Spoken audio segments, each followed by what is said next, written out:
Gayatri PG college Sanchore की online classes में आप सबका स्वागत है। आज एमए फाइनल की इंडियन ज्योग्राफी में भारत के सूती वस्त्र उद्योग के बारे में चर्चा करेंगे। देखो, सूती वस्त्र जो उद्योग है ये भारत का सबसे प्राचीन उद्योग है और भारत में सूती वस्त्र निर्माण की जो परंपरा है वो अति प्राचीन रही है। जब पूरा विश्व इसके बारे में बिल्कुल नहीं जानता था उस समय भारत के अंदर सूती वस्त्र उद्योग का यानी कि सूती वस्त्रों का निर्माण हुआ करता था। इसके लिए बहुत सारे विभिन्न सभ्यताओं के माध्यम से ये प्रमाणित हुआ है कि सूती वस्त्र जो उद्योग है, सूती वस्त्र जो निर्माण है, तो उनका यानी कि प्राचीन काल से संबंध है वो भारत से रहा है। और इसमें हेरोडोटस 1834 ईसा पूर्व के अंदर भारत आया था और उन्होंने लिखा था कि भारतीय लोग हैं वो सफ़ेद फूलों से बने सुंदर कपड़े हैं वो पहनते हैं। यानी यूनानी भूगोलवेता जिसमें हेरोडोटस ने कहा था 434 ईसा पूर्व में कि भारतीय लोग हैं वो सफ़ेद फूलों से बने सुंदर कपड़े पहनते हैं। इसके अलावा हड़प्पा और मोहनजोदड़ो की जो सभ्यताएं हैं उन सभ्यताओं में भी भारत में सूती वस्त्र निर्माण का जिक्र हुआ है। यानी भारत के अंदर सूती वस्त्र निर्माण का जिक्र हुआ है। तो इसका मतलब ये है कि भारत में सूती वस्त्र निर्माण की जो परंपरा है वो अति प्राचीन रही है, ईसा पूर्व में रही है। इसके अलावा मिस्र की जो सभ्यता है यानी मिस्र की सभ्यता है उसमें भी लगभग 2000 ईसा पूर्व के अंदर रोम के अंदर जो मृत शरीर मिले हैं उस मृत शरीरों के चारों ओर यानी मृत शरीर है वो भी भारतीय सूती वस्त्र कपड़े से लपेटे हुए पाए गए हैं। तो इसका संबंध है कि यूनानी सभ्यताओं के अंदर, मिस्र की सभ्यताओं के अंदर, मोहनजोदड़ो और हड़प्पा की सभ्यताओं में भी भारतीय जो सूती वस्त्र निर्माण की जो परंपरा रही है उसके एविडेंस मिले हैं। इसका मतलब ये है कि विश्व के अंदर सबसे पहले सूती वस्त्र निर्माण की जो परंपरा है वो भारत से शुरू हुई है और भारत ही सूती वस्त्र कपड़े के निर्माण का यानी कि मुख्य देश कहें या शुरुआती देश के नाम से जाना जाता है। इसमें जो मुग़ल यात्री था ट्रेवनियर का कथन था, उस मुग़ल यात्री ट्रेवनियर का ये कथन था कि भारतीय जो कपड़ा है वो इतना सुंदर है कि पहनने पर पता ही नहीं लगता है, ज्ञान ही नहीं होता है कि शरीर में पहना हुआ या नहीं है। इसके अलावा ये बिल्कुल मलमल धागे से बुना जाता है और हाथ में लगी अंगूठी से कब निकाला जाता है, मलमल से लपेटी हुई जो अंगूठी होती है हाथ के में पहनी हुई उसको कब से निकाला गया ये ज्ञान भी नहीं होता है। तो इसका मतलब ये है कि भारत में जो सूती वस्त्र कपड़ा बनता था उसका जिक्र इन प्राचीन इतिहासकारों ने किया है, अपने अपने कथन के माध्यम से कहा है। किसी ने कहा है कि भारतीय लोग सफ़ेद फूलों के बने सुंदर कपड़े पहनते थे। ट्रेवनियर ने कहा है कि भारतीय जो सूती वस्त्र इतने सुंदर हुआ करते थे कि ये भी ज्ञान नहीं होता था कि कपड़े पहने हुए हैं या नहीं हुए हैं, या फिर ये बहुत बिल्कुल यानी कि महीन मलमल सुंदर धागों से बुना जाता था और हाथ में लगी अंगूठी को निकालने तक पता नहीं लगता था। इस प्रकार का यानी कि वक्तव्य है वो विभिन्न इतिहासकारों ने दिया है। बुकानन ने भी इसके संबंध में भारत में सूती वस्त्र निर्माण के संबंध में भारतीय सूती वस्त्र कपड़े की विशेषता है उसकी जो खासियत है उसके बारे में भी लिखा है कि भारत में सूती वस्त्र है वो यानी कि अतीत का गौरव था और भूत और वर्तमान के संकट और सदैव की आशा रही है। तो इस प्रकार भारतीय सूती वस्त्र की जो विख्यात है, जो विशेषता है वो पूरे विश्व में छाई हुई है, विभिन्न सभ्यताओं में छाई हुई है। विभिन्न इतिहासकारों ने भी इसका जिक्र किया है। कि भारतीय जो सूती वस्त्र कपड़ा जो निर्माण की परंपरा है वो अति प्राचीन काल से ही चली आ रही है और इतना सुंदर ढंग से उसको बनाया जाता था जो विश्व के अंदर विख्यात है। लेकिन जब से औद्योगिक क्रांति आई है ब्रिटेन से, जब से यानी कि औद्योगिक क्रांति आई है, औद्योगिक क्रांति के बाद लगभग यानी कि 18वीं शताब्दी में यानी कि इस सूती वस्त्र के अंदर आधुनिकीकरण हुआ और अधिकांश यानी कि जो सूती वस्त्र धागे है उसे कपड़ा है वो पावरलूम से बनना शुरू हो गया, मशीनों से बनना शुरू हुआ। जब से औद्योगिक क्रांति के माध्यम से इसका आधुनिकीकरण शुरू हुआ तो भारतीय सूती वस्त्र यानी कि जो उद्योग है वो हमेशा अतीत के गर्भ में विलीन हो गया और धीरे धीरे भारतीय सूती वस्त्र उद्योग है वो पिछड़ता गया और विश्व के अंदर जो प्रतिस्पर्धा की स्थिति की कंडीशन में आ गया। इसका रीज़न ये था कि ब्रिटेन से औद्योगिक क्रांति की शुरुआत हुई, इसमें भी ब्रिटेन में भी सूती वस्त्र उद्योग है वो अधिक पनपा, लेकिन ब्रिटेन में जो सूती वस्त्र उद्योग था वो आधुनिक मशीनों और तरीक़ों से युक्त था। इसमें जो कपड़ा बुना जाता था वो पावरलूम से बुना जाता, पावरलूम से, जबकि भारतीय कपड़ा जो तैयार होता था भारत के अंदर वो हैंडलूम से तैयार होता था। तो पावरलूम से एक तो क्या है कि बहुत कम समय में अधिक कपड़ा तैयार किया जा सकता है, महीन धागे से इसको बुना जा सकता है, विभिन्न तरह की डिजाइन की जा सकती है। जब से औद्योगिक क्रांति के अंदर ब्रिटेन में और विश्व के अंदर अन्य देशों के अंदर सूती वस्त्र उद्योग में आधुनिकीकरण हुआ, तब भारत का जो अतीत का जो गौरव था सूती वस्त्र उद्योग का वो एक अतीत के गर्भ के अंदर विलीन हो गया। लेकिन फिर भी अभी भी भारत में सूती वस्त्र उद्योग का निर्माण होता है। दूसरा नुकसान ये हुआ है कि भारत में यानी कि जो कपास का उत्पादन हुआ करता था, कपास का उत्पादन, ये कपास का उत्पादन सिंधु बेसिन में होता था, सिंधु बेसिन में होता था। तो जब से भारत पाक अलग हुए 1947 के बाद यानी भारत और पाकिस्तान जब से अलग हुए तो भारत का अधिकांश जो कपास उत्पादन क्षेत्र था वो पाकिस्तान में चला गया। यानी जो अविभाजित भारत के अंदर कपास उत्पादन क्षेत्र है वो ज़्यादातर सिंधु बेसिन में पड़ता था और सूती वस्त्र की जो मिलें थी वो भारत में थी। तो कपास उत्पादन क्षेत्र अधिकांश पाकिस्तान में चला गया और सूती वस्त्र की जो मिलें थी वो भारत में रह गई। तो इससे सबसे बड़ा ये नुकसान हुआ कि कपास का उत्पादन क्षेत्र है वो यानी पाकिस्तान में चला गया।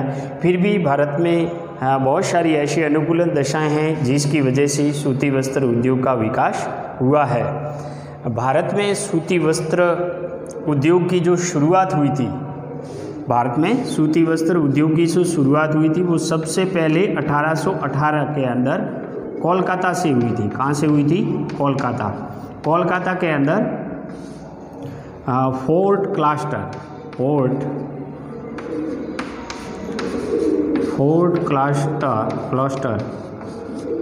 क्लस्टर नाम से एक मिल की शुरुआत हुई। कोलकाता में फोर्ट क्लस्टर नामक स्थान से 1818 के अंदर सूती वस्त्र उद्योग की शुरुआत हुई। लेकिन ये जो मिल लगी हुई थी फोर्ट क्लस्टर के अंदर, ये है वो सक्सेसफुल नहीं रही या ये सफल नहीं रही। और भारत में पहली सफल सूती वस्त्र मिल 1854 के अंदर मुंबई में, 1854 में मुंबई में कावासजी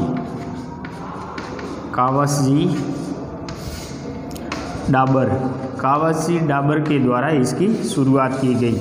यानी भारत में सफल सूती वस्त्र मिल की जो शुरुआत हुई है वो 1854 में मुंबई से कावासजी डाबर के द्वारा हुई है। और असफल सूती वस्त्र की मिल या सर्वप्रथम यूँ कहे कि सूती वस्त्र उद्योग की शुरुआत है वो फोर्ट क्लस्टर कोलकाता से हुई है।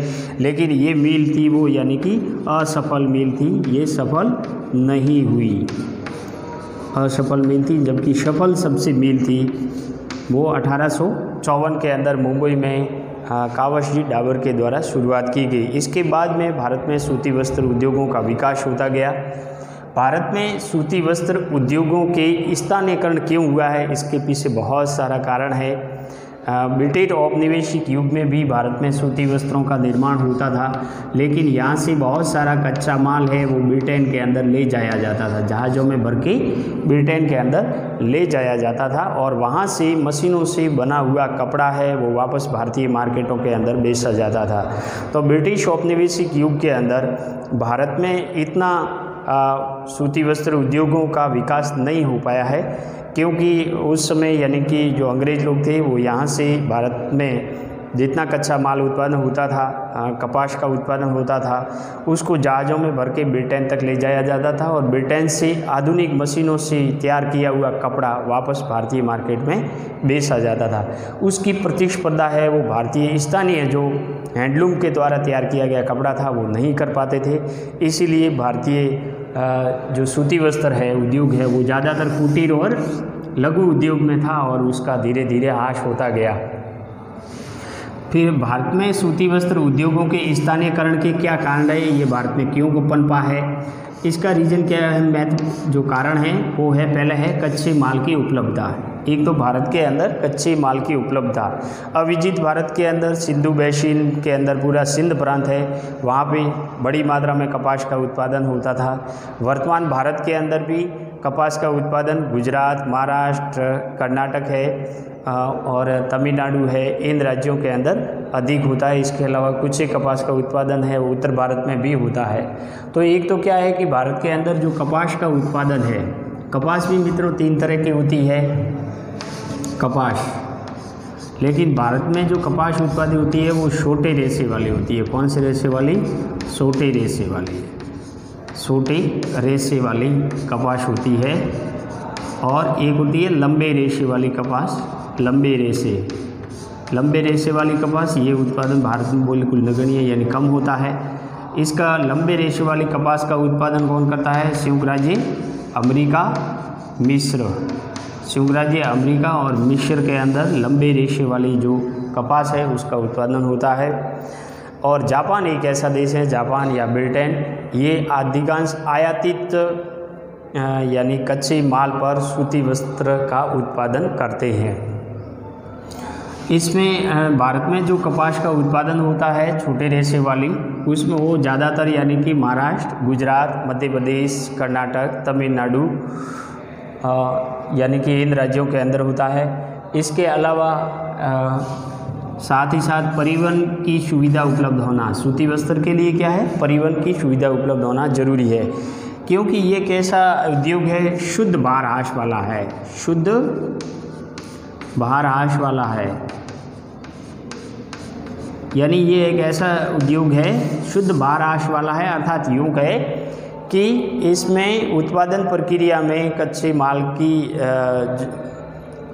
जो भार है वो कम नहीं होता है। तो उत्पादन प्रक्रिया के अंदर कच्चे माल का भार कम नहीं होता है, इसीलिए इसको शुद्ध भार ह्रास वाला यानी कि उद्योग कहते हैं। इसके अंदर मान लीजिए 1 टन रुई है, तो उससे 1 टन धागा बनाया जा सकता है, 1 टन धागा है वो बनाया जा सकता है। तो इस प्रकार इसमें निर्माण प्रक्रिया में किसी भी प्रकार का कच्चे माल का वजन है वो कम नहीं होता है। इसीलिए ये उद्योग ज़्यादातर यानी कि मार्केट को ध्यान में रखते हुए, या कई तटीय क्षेत्र है, परिवहन की सुविधा है, बंदरगाह क्षेत्र है, बाज़ार की निकटता है, वहाँ पर ही स्थापित किए जाते हैं। तो सबसे पहले है कि परिवहन की सुविधा होना ज़रूरी है। और भारत में परिवहन की सुविधा है क्योंकि भारत एक प्रायद्वीपीय क्षेत्र है, तीनों ओर पानी है।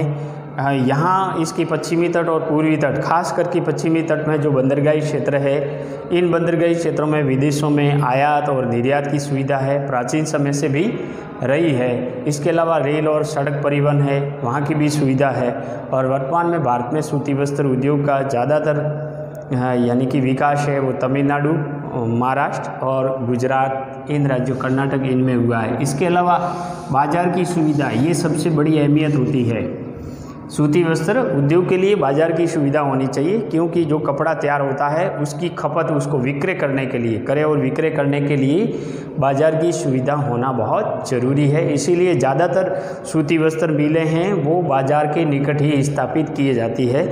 जैसे उत्तर भारत के अंदर कानपुर है, उत्तर भारत के अंदर कानपुर, अब कानपुर उत्तर भारत का मैनचेस्टर कहलाता है और वहाँ पे सूती वस्त्र मिलें भी काफ़ी है। तो ऐसी स्थिति के अंदर वहाँ बाज़ार की ध्यान निकटता को रखते हुए सूती वस्त्रों की स्थापना की गई है, क्योंकि उत्तर भारत में ज़्यादातर कपास का उत्पादन नहीं होता है।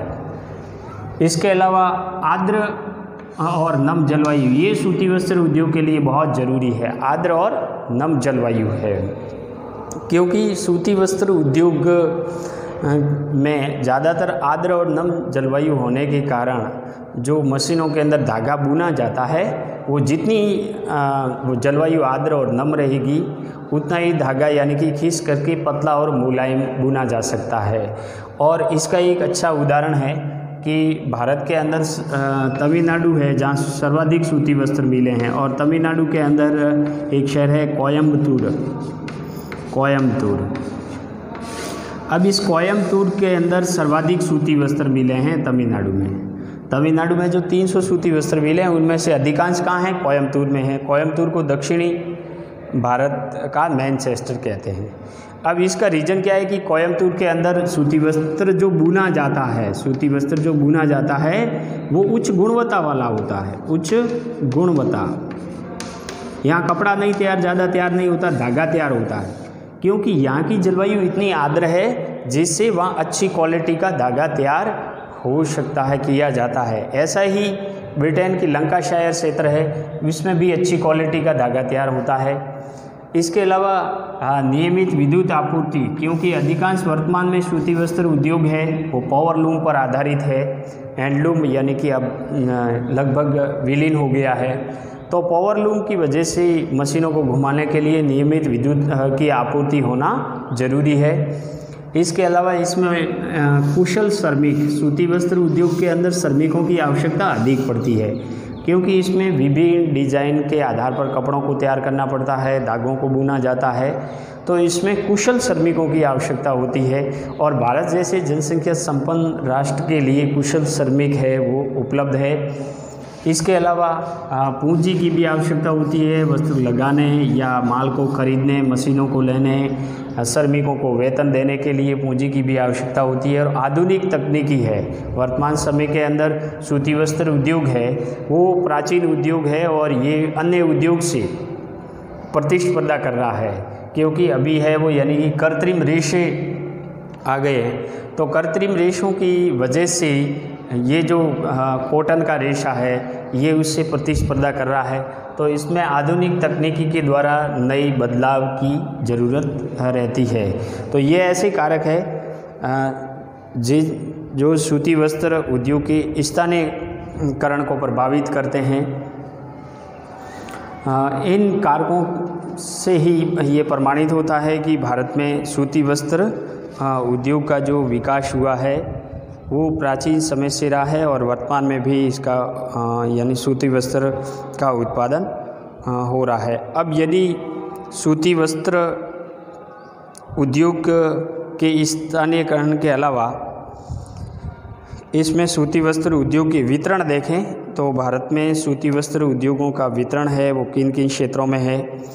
इससे पहले अपन देखते हैं कि भारत का जो कॉटनोपोलिस है, भारत का कॉटनोपोलिस भारत का मुंबई है, यानी मुंबई को भारत का कॉटनोपोलिस कहते हैं। भारत का जो मैनचेस्टर है, भारत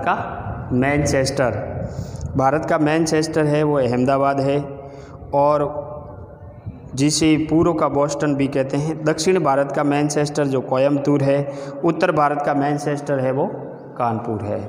तो इस प्रकार भारत का कॉटनोपोलिस मुंबई को कहते हैं, उत्तर भारत का मैनचेस्टर कानपुर, दक्षिण भारत का कोयम्बतूर और भारत का मैनचेस्टर अहमदाबाद है, जहाँ सूती वस्त्र उद्योग की मिलें भी है। इसके अलावा यदि राज्यों की दृष्टि से देखें तो भारत में सर्वाधिक सूती जो वस्त्र मिलों की जो संख्या है वो सबसे ज़्यादा तमिलनाडु के अंदर है। अब भारत में सूती वस्त्र उद्योग का जो वितरण है, वितरण किन किन राज्यों के अंदर है, तो इनके बारे में अपन चर्चा कल करेंगे।